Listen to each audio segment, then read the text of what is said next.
Good afternoon बच्चों। Amit sir वापस से कंसेप्ट एंड क्लैरिटी से बच्चों। और इस बार हम लोग कर रहे हैं बिजनेस स्टडीज। लास्ट क्लासेस में हम लोग अपने जो है तीनों डिसीजंस कर चुके हैं। इन्वेस्टमेंट डिसीजन कर चुके हैं हम लोग बच्चों, फाइनेंसिंग डिसीजन कर चुके हैं हम लोग, और साथ ही साथ हम लोग डिविडेंड डिसीजन भी कर चुके हैं। अब जो आज का जो टॉपिक है वो है आपका यहाँ पर फाइनेंशियल प्लानिंग।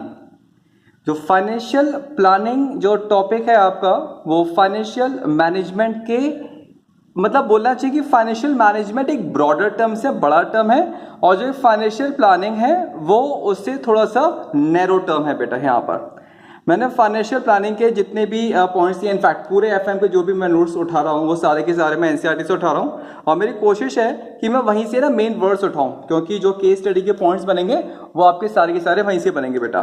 तो जो सबसे पहला पॉइंट आया है आपके पास फाइनेंशियल प्लानिंग में, वो आया है financial planning is a blueprint, financial blueprint of an organization. ये वर्ड आया बेटा यहाँ पर, एक financial blueprint of an organization. ये फाइनेंशियल ब्लूप्रिंट से मतलब क्या है यहाँ पर? इससे फाइनेंशियल ब्लूप्रिंट से बेसिकली मतलब ये बच्चों यहाँ पर कि इसके अंदर each and every detail of funds इसके अंदर मेंशन होती है बेटा यहाँ पर। ठीक है, फाइनेंशियल प्लानिंग का मेन ऑब्जेक्टिव क्या है? बड़ी इंपॉर्टेंट चीज है। फाइनेंशियल प्लानिंग का जो मेन ऑब्जेक्टिव है वो क्या है? Enough funds are available at right time. दो पॉइंट है। इनफ का मतलब क्या है? ना कम और ना ज्यादा। और राइट टाइम का मतलब क्या है? जो सही समय है उस पर मिलना चाहिए, ना पहले मिलना चाहिए ना बाद में मिलना चाहिए। समझना, इनफ फंड्स का मतलब क्या है बेटा? ना कम, ठीक है, एंड ना ज्यादा। जितनी रिक्वायरमेंट है उतना ही मिलना चाहिए। राइट टाइम का मतलब क्या है? ना पहले एंड ना बाद में, मतलब ना ही तो पहले चाहिए और ना ही बाद में चाहिए बच्चों हमें यहाँ पर। तो ये आपका जो है मतलब हो गया यहाँ पर। इसके बाद एक बात बोल रहे हैं कि इनफ फंड्स का मतलब क्या है? ना कम या ज्यादा। बोलते हैं कि हमेशा कम तो नहीं चलेगा किसी भी कीमत पर, ये तो सबको पता है, लेकिन ज्यादा अगर फंड आ जाए तो इसमें परेशानी क्या है? नहीं, परेशानी तो कुछ नहीं है, एक छोटी सी परेशानी है। अगर एक्सेस फंड हो जाते हैं आपके पास, मतलब जितने फंड की रिक्वायरमेंट है उससे ज्यादा अगर हो जाएंगे, तो जो कॉस्ट ऑफ कैपिटल है वो क्या हो जाएगी? आपके पास इंक्रीज हो जाएगी बच्चों। क्योंकि याद रखना, जो भी पैसा आपके बिजनेस में लगाया हुआ है, चाहे वो आपका इक्विटी का पैसा लगा है, चाहे वो बोरोड फंड का पैसा लगा है, उस पैसे की ना एक कॉस्ट होती है बच्चों यहाँ पर। अगर आपने मार्केट से जरूरत से ज्यादा फंड उठा लिया बच्चों, तो उस पैसे के ऊपर आपको अननेसेसरी कॉस्ट देनी पड़ेगी। मुझे रिक्वायरमेंट है 1 लाख की, मैंने मार्केट से 1.5 लाख रुपए उठा लिए बेटा यहाँ पर, तो 50,000 रुपए का जो एक्सेस फंड है आपका, उस 50,000 के ऊपर भी आपको कुछ ना कुछ कॉस्ट बियर करनी ही पड़ेगी बेटा यहाँ पर। ठीक है, फिर फाइनेंशियल प्लानिंग का मेन एम क्या है बेटा यहाँ पर? फाइनेंशियल प्लानिंग का सिर्फ और सिर्फ एक ही मेन एम होता है बेटा, स्मूथ ऑपरेशंस। मतलब पैसे की कमी की वजह से आपके जो ऑपरेशंस हैं वो कमजोर नहीं होने चाहिए। तो लिखा है smooth operations bye focusing on fund requirement and, एक वर्ड लगाया मैंने यहाँ पर एंड। तो दो बातें हैं यहाँ पर, एक तो आपके पास आया है फंड रिक्वायरमेंट, जो पैसे की जरूरत है, एंड फंड अवेलेबिलिटी, और वो आपके पास समय पर मौजूद होना चाहिए बेटा यहाँ पर। तो स्मूथ ऑपरेशंस हैं वो आपके चलेंगे सिर्फ और सिर्फ दो चीजों की वजह से, कितने पैसे की जरूरत है और वो पैसा आपके पास अवेलेबल है या नहीं है। फिर इसके बाद है इसकी डेफिनेशन में मैंने क्या लिखवाया है? जो आपका फाइनेंशियल प्लानिंग है ये एक प्रोसेस है। किस चीज का प्रोसेस है बेटा?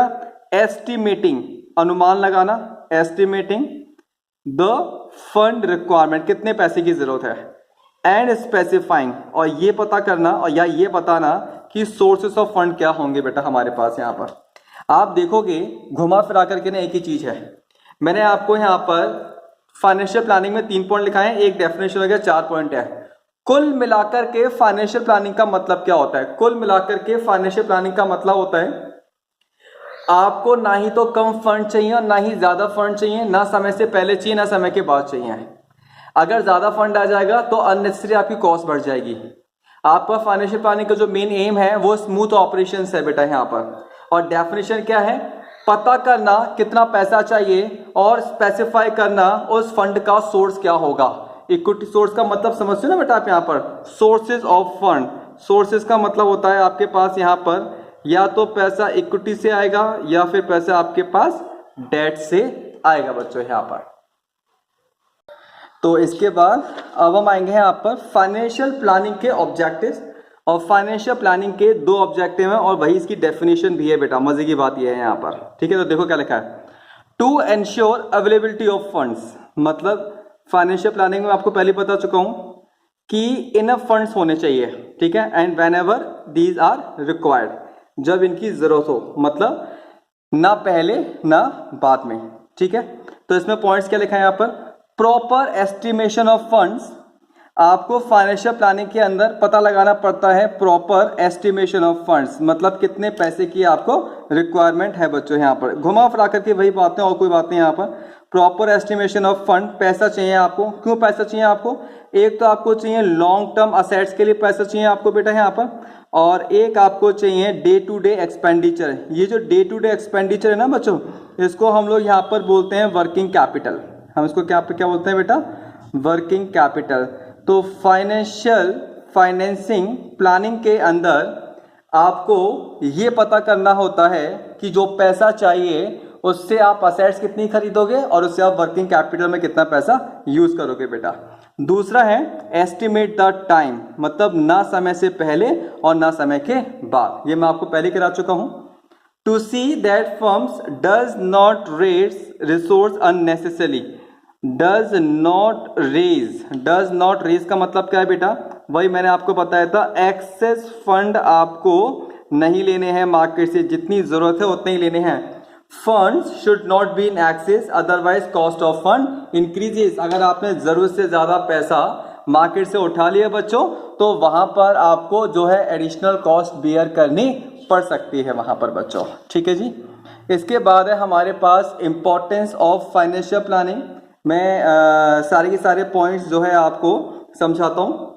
7 इंपॉर्टेंस है, एनसीईआरटी के ही पॉइंट्स हैं सारे के सारे। जो प्लस पॉइंट मिलेगा आपको मेरे नोट्स के अंदर वो ये मिलेगा कि सारे के सारे पॉइंट्स मैंने एनसीईआरटी से उठाए हैं, कोई रेफरेंस बुक नहीं है बच्चों।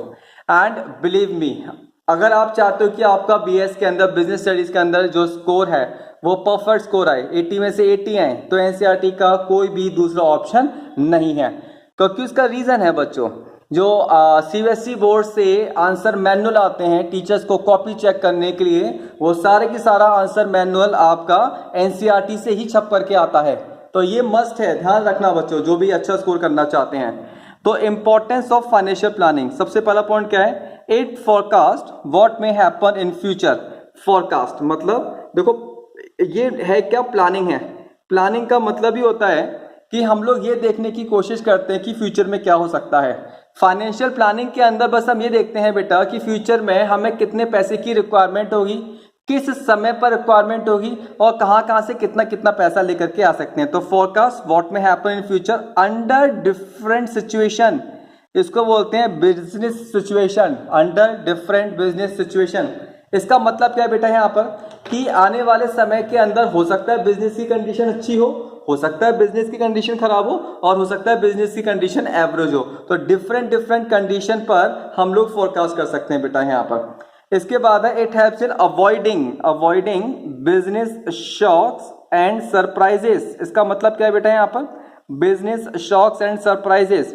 इसका मतलब ये यहाँ पर मैंने पहले से ही प्लानिंग करके रखी हुई है कि अगर कोई भी कैजुअलिटी आती है बिजनेस के अंदर तो मैं उसके लिए पहले से तैयार हूं, पहले से मैंने प्लानिंग करके रखी हुई है। ये वही पॉइंट है बेटा, ये जो लिखा है ना मैंने डिफरेंट बिजनेस सिचुएशंस, ये वही पॉइंट है, business shocks and surprises. It helps in coordinating business functions. ये एक और पॉइंट आ गया, ये अलग अलग तरीके से कोऑर्डिनेट करता है। चैप्टर नंबर 1 के अंदर पढ़ा होगा वेरियस बिजनेस फंक्शंस, जैसे कैसे करता है बेटा, सेल्स डिपार्टमेंट में, ठीक है जी, सेल्स डिपार्टमेंट में एंड प्रोडक्शन डिपार्टमेंट में कोऑर्डिनेशन कर सकता है यहाँ पे ये। जितने भी डिपार्टमेंट्स हैं सारे के सारे डिपार्टमेंट में कोऑर्डिनेशन कर सकता है। कैसे कोऑर्डिनेशन करेगा? सेल्स डिपार्टमेंट को बोलेगा कि भैया आप ज्यादा से ज्यादा माल को बेचो मार्केट में, वहां से पैसा आएगा। प्रोडक्शन डिपार्टमेंट को बोलेगा कि भैया मार्केट के अंदर आपकी डिमांड ज्यादा हो रही है, ज्यादा से ज्यादा प्रोडक्शन करो, और वाइस वर्सा बेटा यहाँ पर, ठीक है। इसके बाद है financial planning, prepare detailed plan. ये बहुत मैंने आपको पहले बताया था कि फाइनेंशियल ब्लूप्रिंट नाम का वर्ड आया था। क्या मतलब है फाइनेंशियल ब्लूप्रिंट का? कि एक डिटेल्ड प्लान बनाता है, और डिटेल्ड प्लान बनाने से बेटा हमें फायदा क्या होता है कि हम इस तरीके से व्यवस्था बनाते हैं कि हमारे पास जितने भी रिसोर्सेज होते हैं वो सारे के सारे रिसोर्सेज को ना हम ढंग से यूटिलाइज कर पाए। कोई भी रिसोर्स हमारा जो है वेस्ट नहीं जाए, कोई भी जो काम है वर्क है वो डुप्लीकेशन में नहीं हो। ये कैसे होगा? हमने पहले से ही पूरी की पूरी प्लानिंग करके रखी हुई है। Reduces wastage and duplication of efforts. Link present with future. कैसे बच्चों? इन्वेस्टमेंट मैनेजमेंट के अंदर हम लोग बताते हैं कि फ्यूचर के अंदर हम लोग क्या करने वाले हैं, एक बहुत बड़ी फैक्ट्री लगाने वाले हैं।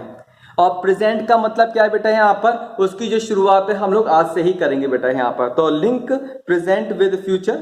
इसके बाद है link between investment and financing decision.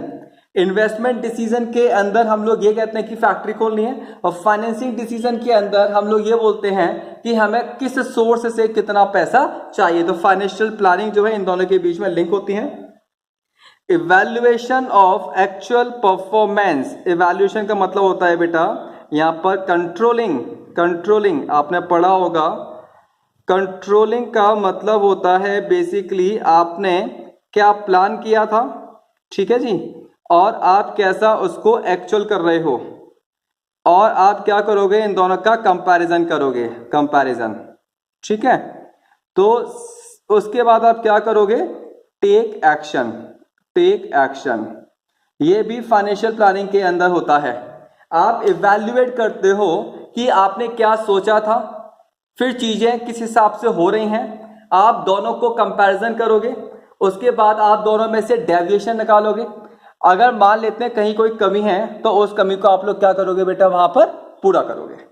तो ये हमने आज करा था बच्चों फाइनेंशियल प्लानिंग की डेफिनेशन, फाइनेंशियल प्लानिंग के हमने इंपॉर्टेंस करे हैं बेटा, और उसके ऑब्जेक्टिव्स करे हैं यहाँ पर। तो यहाँ पर आपको ये समझना जरूरी है कि फाइनेंशियल प्लानिंग में से नॉर्मली, ठीक है, 2 या 3 में से क्वेश्चन आ जाता है, या फिर केस स्टडी में क्वेश्चन आ जाता है बेटा यहाँ पर। तो अगर आप लोगों को बेटा अगर क्लासेस सही लग रही हैं तो प्लीज आप इसको लाइक कीजिए, आप इसको सब्सक्राइब कीजिए, नोटिफिकेशन बटन को आप जरूर दबाइए, क्योंकि जो भी नेक्स्ट वीडियो आएगी उसके बारे में आप लोगों को यहाँ पर पता लग जाएगा। नेक्स्ट क्लास हमारी जो होगी वो होगी बेटा यहाँ पर कैपिटल स्ट्रक्चर की, बड़ी इंपॉर्टेंट क्लास है। उस क्लास को मैं 2 पार्ट में डिवाइड करूंगा। एक तो कैपिटल स्ट्रक्चर की डेफिनेशन क्या है, उसमें बहुत सारे पॉइंट्स होंगे बेटा, इंपॉर्टेंट पॉइंट्स भी होंगे उसके अंदर, और फिर वहां पर एक एग्जांपल मैं आपको बताऊंगा ट्रेडिंग ऑन इक्विटी का, वो भी बड़ा इंपॉर्टेंट पॉइंट है बेटा। फिर उसके बाद एक क्लास हम और करेंगे सेपरेट, वो होगा आपका फैक्टर्स अफेक्टिंग कैपिटल स्ट्रक्चर। तो आज के लिए बस इतना ही बेटा बहुत है, बाकी का हम लोग आपको नेक्स्ट वीडियोस में करेंगे।